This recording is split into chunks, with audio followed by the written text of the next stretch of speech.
Periods irregular అయినా కానీ PCOD problems ఉన్న వాళ్ళకి కూడా ఈ బ్రెస్ట్ హెల్త్ ఇష్యూస్ వచ్చే అవకాశం ఉందంటారా? డెఫినెట్గా. బ్రెస్ట్ నేను చెప్పినట్టు రొమ్ములో గడ్డ అంటే ఓన్లీ 2/10 ఆర్ క్యాన్సర్ గడ్డలు, మిగతా 8/10 are all non cancerous lumps. Okay. So దానిలో చాలా రకాలు ఉంటాయి. కొన్ని ఫైబ్రోఎడినో చాలా కామన్గా teenage and 20s and 30s age group of ఉమెన్లో చూసేది మనం అనేది ఫైబ్రోఎడినోమాస్ అనేసి.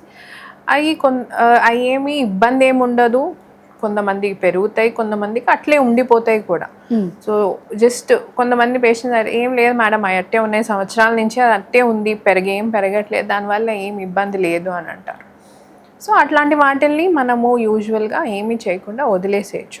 కానీ కొంతమందికి ఏంటంటే పెరుగుతున్నాయి మేడం, లాస్ట్ ఇయర్కి ఇప్పటికే మాకు డిఫరెన్స్ తెలుస్తుంది, పెరుగుతున్నాయి, లేకపోతే దానివల్ల ఇబ్బంది అవుతుంది, మాకు నొప్పి వస్తుంది.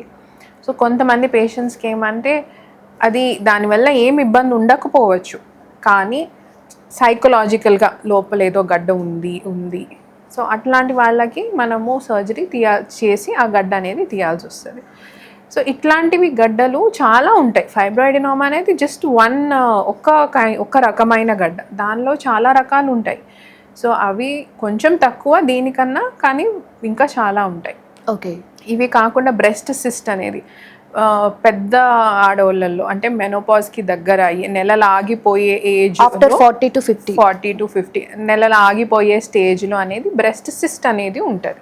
అంటే నీరు గడ్డలు, వాటర్ ఉంటాయి గడ్డలు. సో వాటికి యూజువల్గా మనము ఏం చేయాల్సిన అవసరం ఏమి ఉండదు. మెనోపాజ్ స్టేజ్లో అవే వస్తాయి, కొన్నిసార్లు అవే తగ్గిపోతాయి.